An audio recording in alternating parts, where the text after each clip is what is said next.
இன்றைக்கி நம்ம தட்டாம்பயிரை பயன்படுத்தி எப்படி தட்டாம்பயிர் சாதம் செய்கிறதுன்னு பார்க்க போகிறோம். இந்த மாதிரி வெரைட்டி ரைஸ்லாம் நீங்கள் செஞ்சு ஸ்கூலுக்கு போகிறவங்களுக்கு, வேலைக்கு போகிறவங்களுக்கு டிஃபன் பாக்ஸில் வச்சு விட்டிங்கன்னா கொஞ்சம் கூட மிச்சம் வைக்காமல் அப்படி சாப்பிட்டு வந்துடுவாங்க. அந்த அளவுக்கு ரொம்பவே அருமையான டேஸ்ட்டாக இருக்கும்.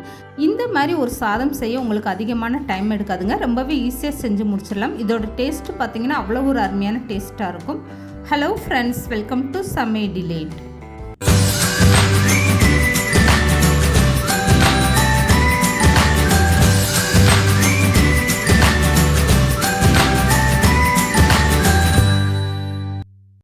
தட்டாம்பயிர் சாதம் செய்கிறதுக்காக ஒரு கிளாஸ் அளவுக்கு நான் ஜீரக சம்பா அரிசி எடுத்திருக்கேன். நீங்கள் பாஸ்மதி ரைஸ் அப்படி இல்லைன்னா வீட்டில் இருக்கக்கூடிய எந்த அரிசி வேணாலுமே நீங்கள் அளந்து எடுத்துக்கோங்க.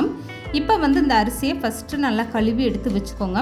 எந்த கிளாஸில் இல்லை கப்பில் நீங்கள் அரிசியோட அளவு அளந்து எடுக்கிறீங்களோ அதிலே அரை கப்பு அரை கிளாஸ் அளவுக்கு இந்த தட்டாம்பயிர் எடுத்துக்கோங்க. இதை நல்லா கழுவிட்டு ஒரு 2லேருந்து 3 மணி நேரம் நல்லா ஊற வச்சு எடுத்துக்கோங்க. அப்போ தான் உங்களுக்கு குக்கரில் ரொம்பவே ஈஸியாக வெந்து வரும். இப்போ இதை நான் ஒரு 3 மணி நேரம் நல்லா ஊற வச்சு தண்ணியை வடித்து எடுத்து வச்சுருக்கேன். இப்போ இந்த தட்டாம்பயிர் சாதம் செய்கிறதுக்காக ஸ்டவ் மேலே ஒரு குக்கர் வச்சுக்கோங்க. குக்கர் நல்லா சூடானதுமே ஒரு 5 ஸ்பூன் அளவுக்கு நல்லெண்ணெய் சேர்த்துக்கோங்க. எண்ணெய் நல்லா சூடானதுமே அரை ஸ்பூன் அளவுக்கு கடுகு உளுந்து சேர்த்துக்கோங்க. இந்த கடுகு உளுந்து நல்லா பொரிஞ்சு வந்ததும் அரை ஸ்பூன் அளவுக்கு ஜீரகம் சேர்த்துக்கோங்க. இப்போ ஜீரகம் நல்லா பொரிஞ்சு வந்ததுக்கப்புறமா கட் பண்ணி வச்சுருக்க சின்ன வெங்காயம் சேர்த்துக்கோங்க. இந்த சாதத்துக்கு நீங்கள் சின்ன வெங்காயம் பயன்படுத்தும் போது அதோட டேஸ்ட்டு ரொம்பவே நல்லாயிருக்கும். 100 கிராம் அளவுக்கு சின்ன வெங்காயம் எடுத்து அதை பொடிசாக கட் பண்ணிவிட்டு அந்த வெங்காயத்தை சேர்த்துக்கோங்க. இப்போ இந்த வெங்காயம் ரொம்ப வதங்க வேணாம், ஒரு கண்ணாடி பதம் வரட்டும், அது வரைக்குமே நல்லா வதக்கி விட்டுருங்க. இதுக்கப்புறமா இடித்து வச்சுருக்க பூண்டு சேர்த்துக்கோங்க. ஒரு 10 பல்லு பூண்டு எடுத்து அதை நல்லா ஒன்றும் அதிகமாக இடிச்சிட்டு இந்த பூண்டை சேர்த்துக்கோங்க. இந்த மாதிரி சேர்க்கும் போது அந்த பூண்டோட வாசனை இந்த சாதத்தில் ரொம்பவே சூப்பரான டேஸ்ட்டு கொடுக்கும். இப்போ இந்த வெங்காயம் பூண்டெல்லாம் சேர்த்துட்டு நல்லா வதக்கி விட்டுருங்க. இந்த பூண்டோட பச்சை வாசனை போகட்டும். இதுக்கப்புறமா தக்காளி பழம் சேர்த்துக்கோங்க. பூண்டு நல்லா வதங்கி வந்ததும் 2 பெரிய தக்காளியாக கட் பண்ணிவிட்டு அந்த தக்காளி சேர்த்துக்கோங்க. 3 பச்சை மிளகாய் சேர்த்துக்கோங்க. இது கூடவே கொஞ்சமாக கருவேப்பிலை சேர்த்துக்கோங்க. இப்போ இந்த தக்காளி பூண்டு எல்லாமே சேர்ந்து நல்லா வதங்கி வரட்டும், அது வரைக்குமே நல்லா வதக்கி விட்டுருங்க. இப்போ இந்த தட்டாம்பயிர் சாதத்துக்கு அளவு பார்த்தீங்கன்னா 1 கிளாஸ் அரிசிக்கான அளவு தான் நான் இன்றைக்கி சொல்லியிருக்கேன். நீங்கள் கூடுதலாக அரிசி எடுக்கும்போது மற்ற பொருட்கள் எல்லாமே கூடுதலாக சேர்த்துக்கோங்க. இப்போ இந்த தக்காளி வதங்கிக்கிட்டு இருக்கும்போதே தேவையான அளவு உப்பும் சேர்த்துட்டு 1/4 ஸ்பூனுக்கும் கொஞ்சம் குறைவான மஞ்சத்தூள் சேர்த்துக்கோங்க. உப்பு சேர்த்து நீங்கள் தக்காளி வெங்காயம்லாம் வதக்கும் போது நல்லா சீக்கிரமாகவே வதங்கி வந்துடும். இப்போ பாருங்கள், இந்த தக்காளி வெங்காயம்லாம் நல்லா வதங்கி வர ஆரம்பிச்சிருச்சு. இந்த பூண்டோட பச்சை வாசனை போய் நல்லா வாசனை வர ஆரம்பிச்சிருச்சு பாருங்கள். இந்த மாதிரி நேரத்தில் ஸ்டவ்வை மீடியமாக வச்சுட்டு 2 ஸ்பூன் அளவுக்கு கெட்டியான தயிர் சேர்த்துக்கோங்க. இப்போ தயிரை சேர்த்துட்டு ஒரு டைம் நல்லா கலந்து கொடுத்துருங்க. தக்காளி வெங்காயம் இந்த அளவுக்கு நல்லா மசிஞ்சு வெந்து வரணும். அது வரைக்குமே இந்த மாதிரி நல்லா கலந்து கொடுத்ததுக்கப்புறம் ஸ்டவ்வை இப்போ கம்ப்ளீட்டாக குறைச்சி வச்சுக்கோங்க. இதுக்கப்புறமா ஊற வச்சுருக்க தட்டாம்பயிரில் தண்ணியெல்லாம் வடிச்சிட்டு இந்த பயிரை அப்படியே சேர்த்துக்கோங்க. 1 கிளாஸ் அரிசிக்கு அரை கிளாஸ் அளவுக்கு நான் தட்டாம்பயிர் எடுத்து இதை ஒரு 3 மணி நேரம் நல்லா ஊற வச்சு எடுத்திருக்கேன்.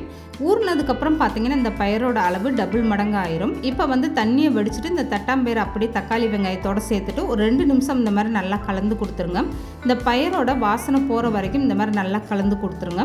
இதுக்கப்புறம் அளந்து வச்சுருக்க தண்ணியை சேர்த்துக்கோங்க. 1 கிளாஸ் அரிசிக்கு 1.5 கிளாஸ் அளவுக்கு தண்ணி சேர்த்திங்கன்னா போதும். இதுக்கப்புறமா இந்த பயிர் வேகிறதுக்கு 1 கிளாஸ் அளவுக்கு தண்ணி சேர்த்துக்கோங்க. 1 கிளாஸ் அரிசி எடுத்திங்கன்னா அதுக்கு 1.5 கிளாஸ் தண்ணியும், அரை கிளாஸ் பயிருக்கு 1 கிளாஸ் தண்ணியும், மொத்தத்தில் 2.5 கிளாஸ் அளவுக்கு தண்ணி சேர்த்துக்கோங்க. இப்போ 1 ஸ்பூன் அளவுக்கு சாம்பார் தூளும் 1 ஸ்பூன் அளவுக்கு இதில் ஜீரகத்தூளும் சேர்த்துக்கோங்க. இப்போ 1 ஸ்பூன் அளவுக்கு மல்லித்தூள் சேர்த்துக்கோங்க. இதெல்லாம் சேர்த்துட்டு ஒரு டைம் நல்லா கலந்து கொடுத்துருங்க. இப்போ உப்பு உரப்பு டேஸ்ட்டு நீங்கள் செக் பண்ணி பார்த்துக்கோங்க. பத்தலைன்னா எக்ஸ்ட்ரா நீங்கள் சேர்த்துக்கோங்க. இப்போ இந்த மாதிரி நல்லா கலந்து கொடுத்ததுக்கப்புறம் இந்த தண்ணி நல்லா சுற்றிலும் கொதி வரட்டும். அதுக்கப்புறமா ஊற வச்சுருக்க அரிசியை சேர்த்துக்கோங்க. இந்த மாதிரி சுற்றி நல்லா கொதி வந்ததுக்கப்புறம் அரிசியை சேர்த்திங்கன்னா தான் உங்களுக்கு நல்லா உதிரி உதிரி அந்த சாதம் சாப்பிட்றதுக்கு ரொம்ப நல்லாயிருக்கும். இப்போ தண்ணியெல்லாம் வடிச்சிட்டு இந்த அரிசியை அப்படியே சேர்த்துக்கோங்க. சாதத்தில் நீங்கள் எக்ஸ்ட்ரா தண்ணி எதுவுமே சேர்க்காதீங்க. அரிசியை நல்லா தண்ணி இல்லாமல் வடிச்சிட்டு சேர்த்துக்கோங்க. ஏற்கனவே அளவான தண்ணி கரெக்டாக சேர்த்தாச்சு, அதுவே போதுமான அளவு தான். இப்போ அரிசியை சேர்த்ததுக்கப்புறம் ஒரு டைம் நல்லா கலந்து கொடுத்துருங்க. இப்போ இதுக்கு மேலே கொஞ்சமாக பொடிசாக கட் பண்ண கொத்தமல்லி தூவி விட்டுருங்க. அவ்வளோதாங்க. இதுக்கப்புறம் குக்கர் மூடி போட்டு கரெக்டாக ஒரு 2 விசில் வர வரைக்கும் வேக வச்சு எடுத்துக்கோங்க. 2 விசில் வந்ததுக்கப்புறம் உடனே குக்கரை ஓப்பன் பண்ணாமல் ஒரு 10 நிமிஷம் நீங்கள் அப்படியே ஃப்ரீயாக விட்டுருங்க. குக்கரில் விசில் சவுண்டு நல்லா அடங்கினதுக்கப்புறமா நீங்கள் மூடி ஓப்பன் பண்ணி பாருங்கள். அப்போ சாதம் பயிர் எல்லாமே நல்லா வெந்துட்டு உதிரி உதிரியாக ரொம்பவே சூப்பராக இருக்கும். பாஸ்மதி ரைஸு, ஜீரக சம்பா இந்த ரெண்டில் எந்த அரிசி எடுத்தாலுமே நீங்கள் 2 விசில் வச்சுக்கோங்க. இந்த அளவான தண்ணி பயன்படுத்துங்க. வீட்டில் இருக்கக்கூடிய பொன்னி அரிசி இந்த மாதிரி எடுத்திங்கன்னா நீங்கள் நார்மலாக வீட்டில் எந்த மாதிரி அளவு தண்ணி வைப்பீங்களோ அதுக்கேற்ற மாதிரி நீங்கள் தண்ணி வச்சுக்கோங்க. இப்போ வந்து குக்கர் மூடி ஓப்பன் பண்ணதுக்கப்புறமா இந்த சாதத்தை ஒரு டைம் நல்லா கலந்து கொடுத்துருங்க. அவ்வளோதாங்க, ரொம்பவே சூப்பராக வாசனையோடு அருமையான தட்டாம்பயிறு சாதம் ரெடி ஆகிடுச்சு பாருங்கள். இந்த மாதிரி ஒரு சாதம் நீங்கள் லஞ்ச் பாக்ஸில் வச்சு விடுங்க. கொஞ்சம் கூட மிச்சம் வைக்காமல் சாப்பிட்டு வந்துடுவாங்க. ரொம்பவே அருமையான டேஸ்ட்டாக இருக்கும். இப்போ இந்த சாதத்தை நான் கையில் எடுத்து அமுக்கி காட்டுறேன் பாருங்கள். எந்த அளவுக்கு இந்த சாதம் வந்து நல்லா சாஃப்டாக வெந்துருச்சு. தட்டாம்பயிறுமே ரொம்பவே சூப்பராக வந்துருச்சு பாருங்கள். காலையில் டைம் நீங்கள் அவசரமாக லஞ்ச் ரெடி பண்ணணும், வேலைக்கெல்லாம் போகணும்னா இந்த மாதிரி ஒரு தட்டாம்பயிறு சாதத்தை நீங்கள் ட்ரை பண்ணி பாருங்கள். இது சாப்பிட்றதுக்கு அவ்வளோ ஒரு அருமையான டேஸ்ட்டாக இருக்கும். இது வந்து செய்கிறதுக்கு அதிக டைம் எடுக்காது, ரொம்பவே ஈஸியாகவும் செஞ்சு முடிச்சிடலாம். இந்த வீடியோ பிடிச்சிருந்தா லைக் பண்ணுங்கள், ஷேர் பண்ணுங்கள். மறக்காமல் சமையல் டிலேட் சேனலை சப்ஸ்கிரைப் பண்ணுங்கள்.